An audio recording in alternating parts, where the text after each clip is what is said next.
It was a still Friday night, the kind where even the smallest sound seemed to echo through the house. I sat in the dim glow of the living room lamp, my mind running in circles.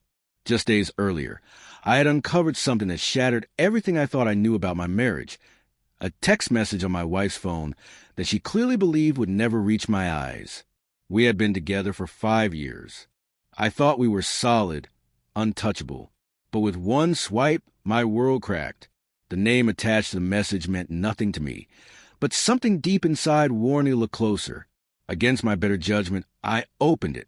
My breath caught. There it was, undeniable evidence.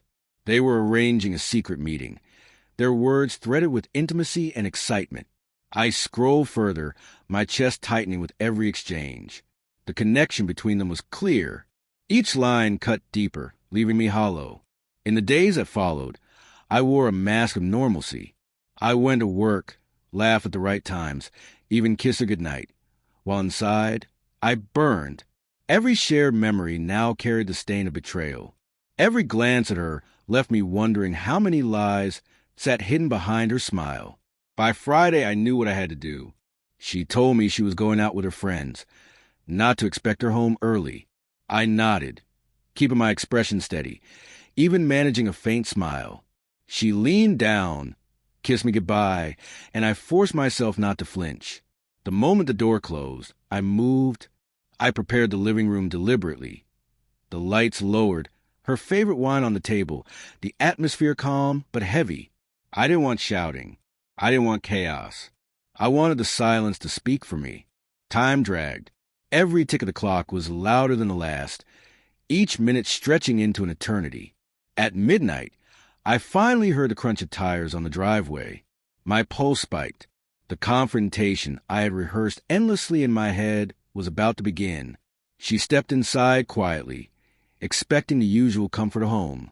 But the sight of me waiting in the glow of the lamp, the untouched wine on the table, froze her mid-step. Her smile faltered. "You're still awake," she said carefully, her voice tight. "Couldn't sleep," I answered evenly. She shifted, unease flickering in her eyes. It was just a night out with the girls. I let the silence stretch, then repeated softly, "With the girls?" My tone carried enough weight to drain the color from her face. Before she could spin another excuse, I reached for my phone. "Don't bother. I know everything." Her hand shot to her mouth, panic flashing across her features. I can explain," she whispered. I rose slowly, the weight of my anger controlled but undeniable. "Explain what? The lies? The sneaking around?" My voice cut sharper than I intended, but I didn't stop. "Every day, you looked me in the eye and pretended. Do you know what that does to a man?"